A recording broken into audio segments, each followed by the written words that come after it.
Today's video is meant to be about a form of emotional abuse, emotional blackmail. And I say was to be because it has started to look like maybe I'm not going to get through this thing.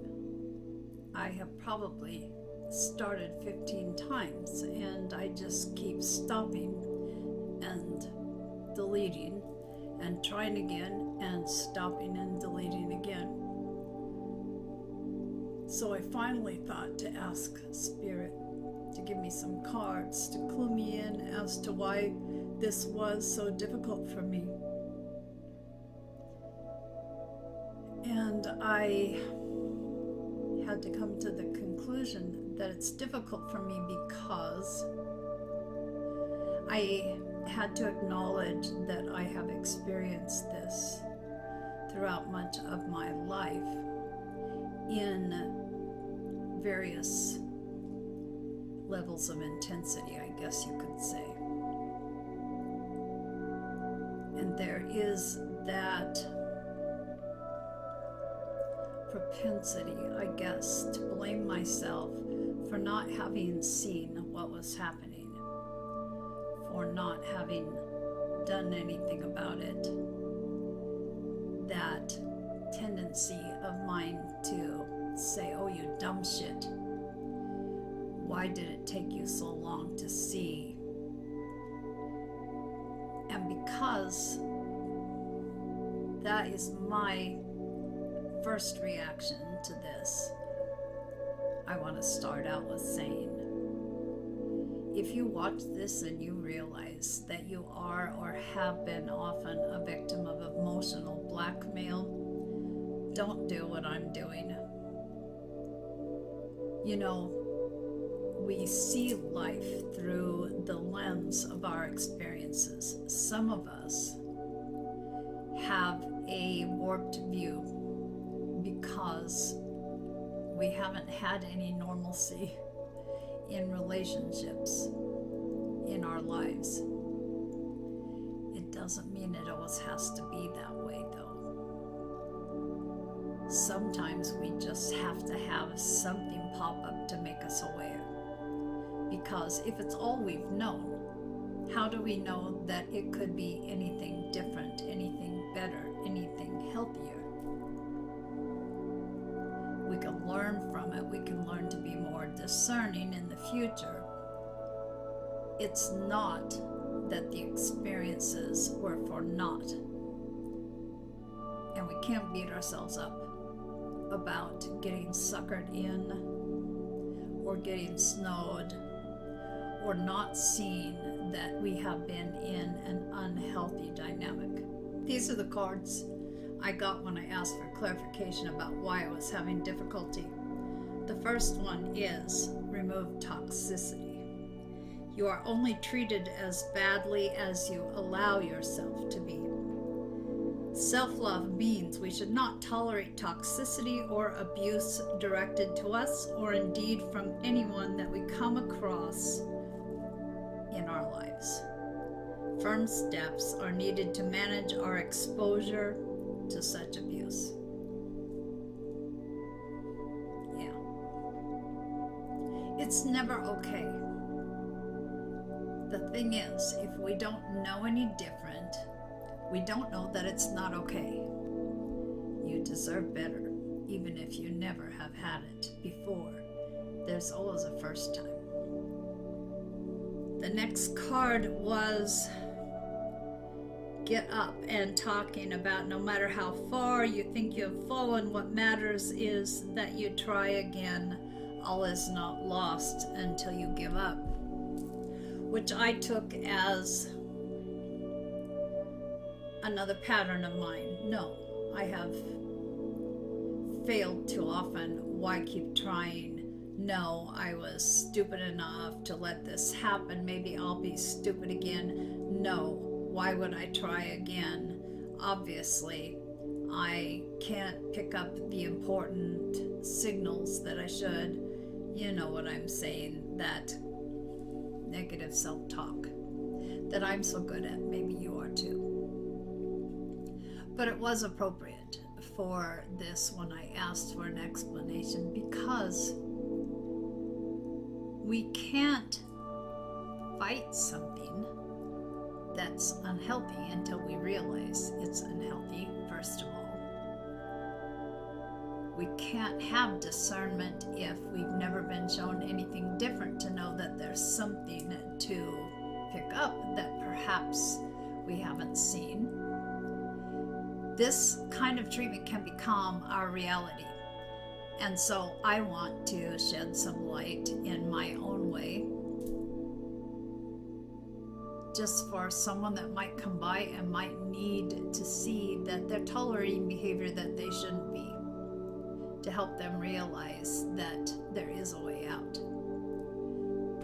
So first, let me make it clear that I am not a counselor, I am not a therapist, I am a patient, in fact trying to work through my own things. What I'm going to share here comes from various articles with a little bit of my own spin thrown in. I want to first give you the definition of emotional blackmail. It is a very dysfunctional dynamic in many relationships. It is a form of manipulation that one person uses to make demands on or to even threaten another person so that they get what they want. Just like with regular blackmail, and thank goodness regular is not that regular for most of us. The message in emotional blackmail is, if you don't do what I want and when I want it, you'll be sorry. I will make you suffer.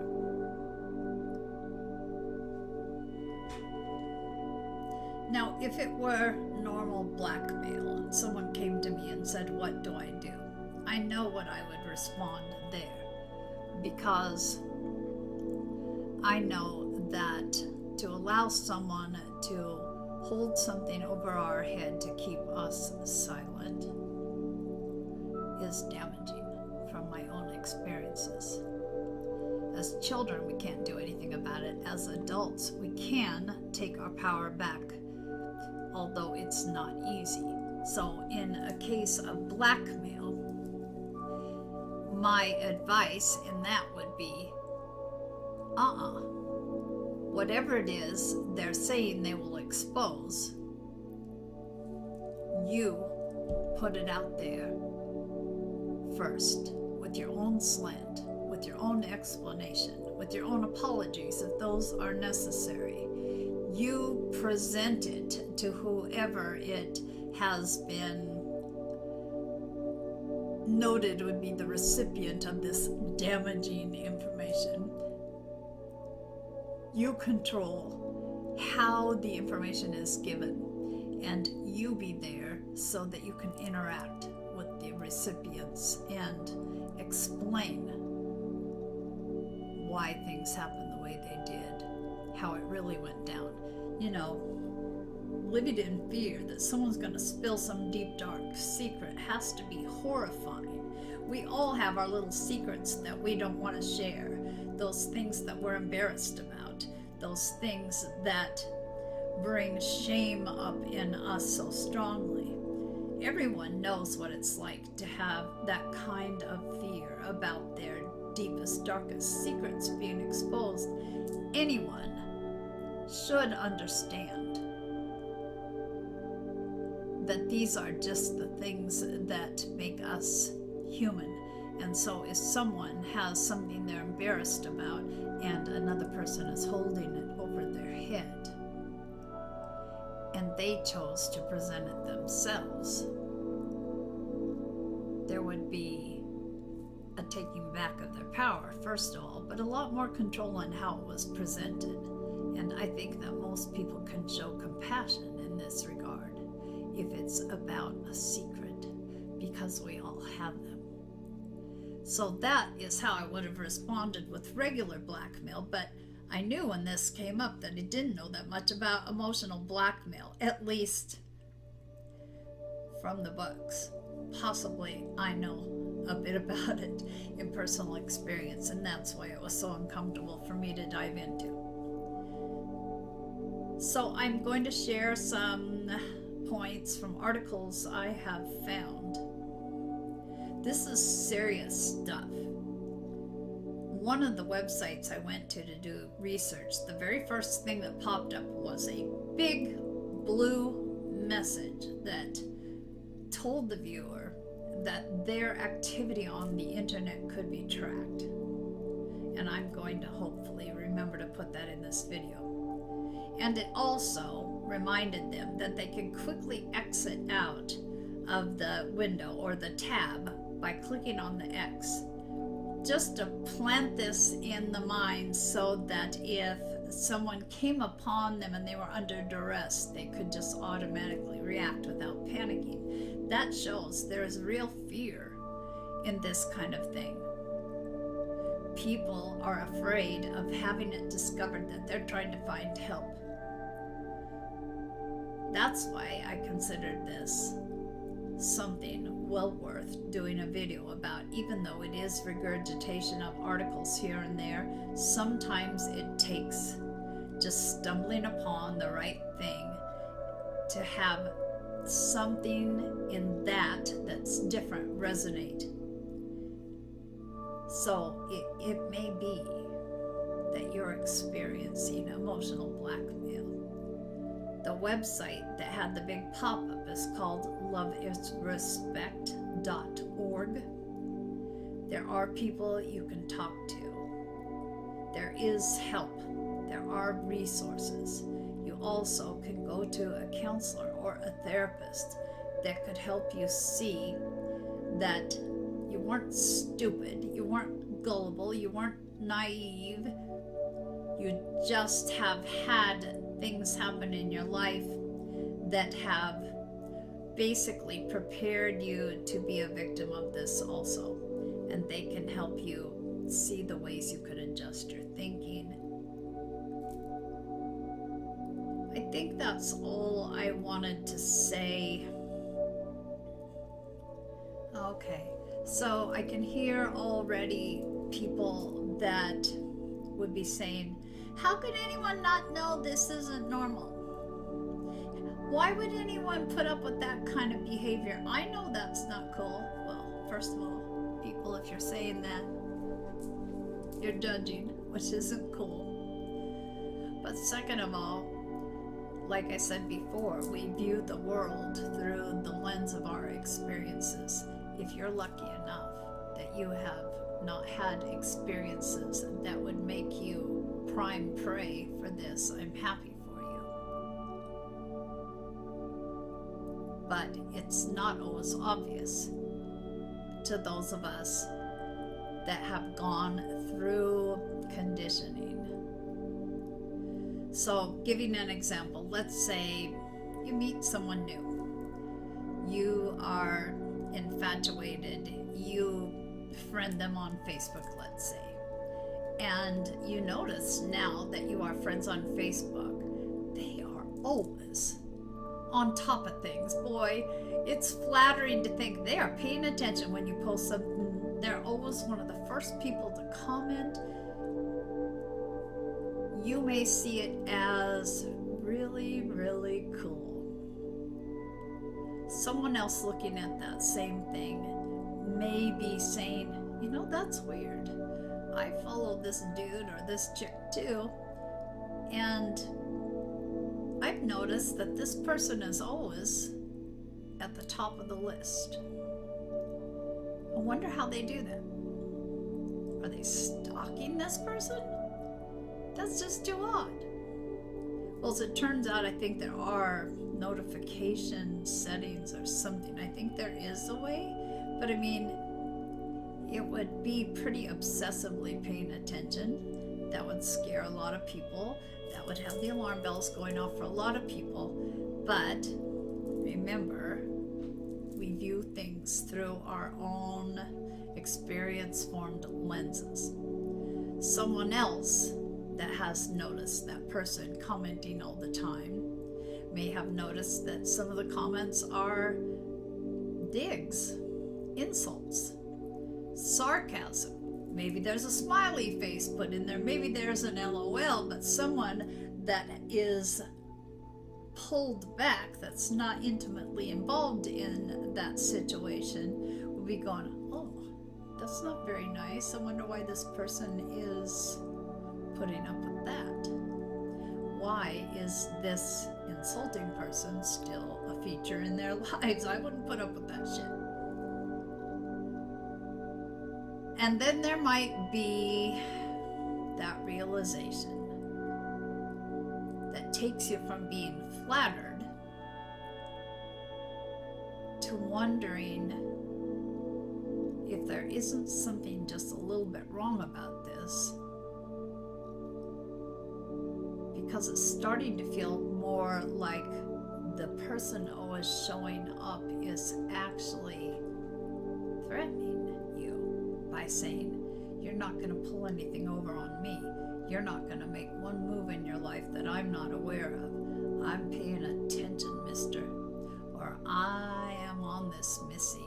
You won't get away with anything without me noticing. I am commenting to make my presence known. You're under my thumbnail, and don't forget it. It takes some shocking things sometimes to get us to the place where we can open our eyes and see, no, this is not cool. But then we're usually so stuck in a situation that we can become resigned. If this is all we've known, we might think, what's the point of getting out of this? I'll just get into something that's the same. Remember, something can go wrong 100 times. It doesn't mean that it can't go right on the 101st time. Awareness is the most important thing here. And self-love. Remember, as the card said, I'm going to repeat it.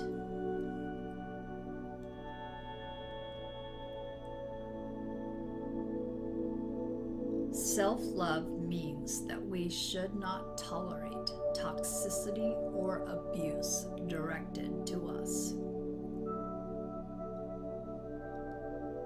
No one deserves it. Don't allow it. You may feel a little bit dumb about not having caught on if this is news to you. Or you may be thinking, oh, I knew this wasn't healthy, but I didn't know what to do about it. There are things you can do about it. Talk to a trusted friend. Talk to a counselor. Check out this loveisrespect.org. Oh, I know what else I was going to say. On that same website, there is a quiz so that you can see if your own relationship is healthy. And I'll try to remember to leave that link for you. Just don't be hard on yourself. We can't be wise about everything, after all. And we especially can't be wise about unhealthy behaviors if that's all we've been exposed to. So the rest, you don't have to look at me. I'm going to be sharing what I discovered in my research. All right, guys, I'm going to shut up for now on camera, but I'm going to blather on some more off camera. Take care.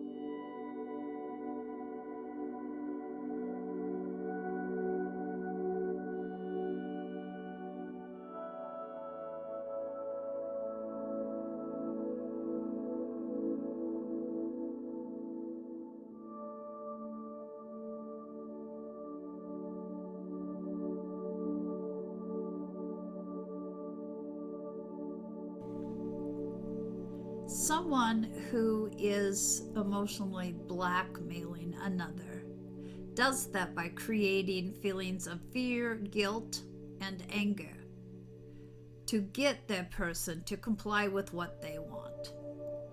And at the same time, as they are bullying basically their partner into compliance, they will manage to blame the victim for their own behavior. So, for example, if there were a woman cheating on her husband, she wouldn't be apologizing for what she had done. She would be blaming the husband by saying things like, if you had paid more attention to me, then I wouldn't have had to cheat on you. She will basically say it is her husband's fault and will be so good at her persuasion that her husband might actually start to believe that something he didn't do, he should have.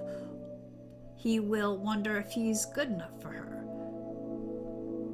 Now, there are all sorts of things that an emotional blackmailer can say to have control over their partner. Now, I keep saying partner because romantic partnerships are the most common. But again, this could be a friend, this could be a parent, this could be a boss. But these are some examples. If you break up with me, I'll kill myself.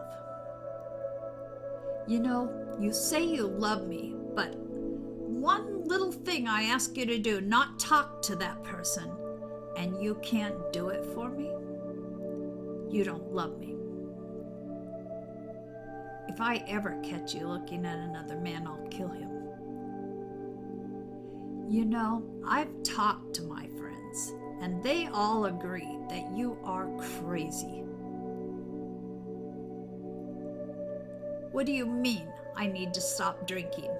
What else do you expect me to do? You've ruined my life. I have done everything to make you happy. I have done everything at my own expense. Why can't you do this one little thing for me? I thought you loved me. If you really loved me, you would do this for me. If you don't do what I'm asking you to, that little thing that you don't want anyone to know, I'll tell everyone. I'll expose you for who you are. Now, would you like to reconsider? Now, it may have been extremely hard to hear those examples.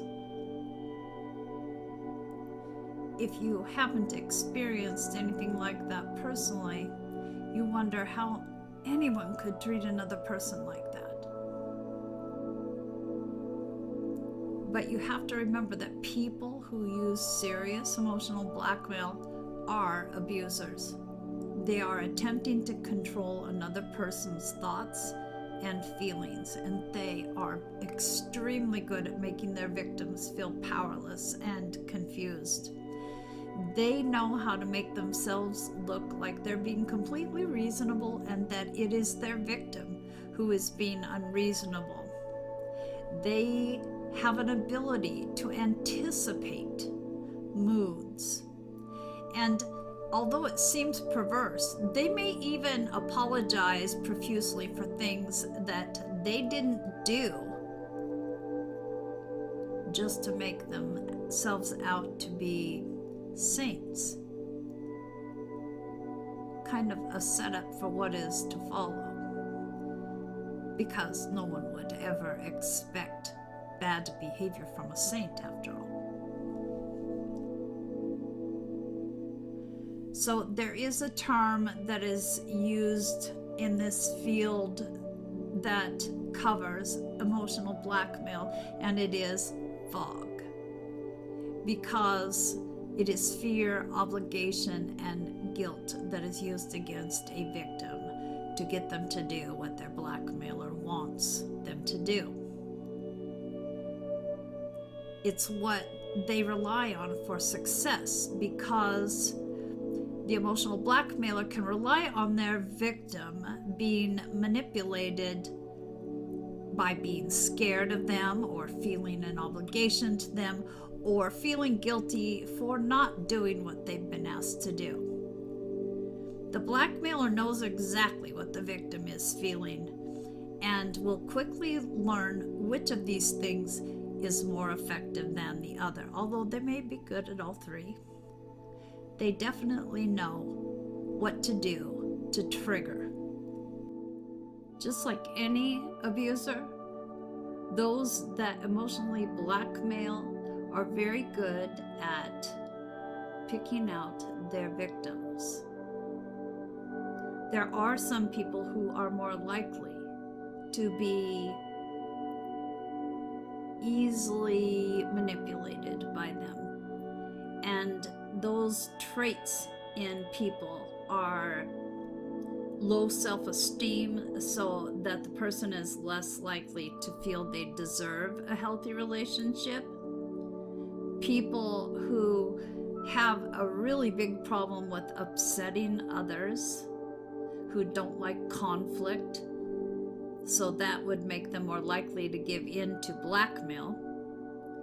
People who have a strong sense of duty or obligation, so that they are more likely to feel that they should go along. And then people who tend to take responsibility for the feelings of others and will even feel guilty for issues that they didn't cause.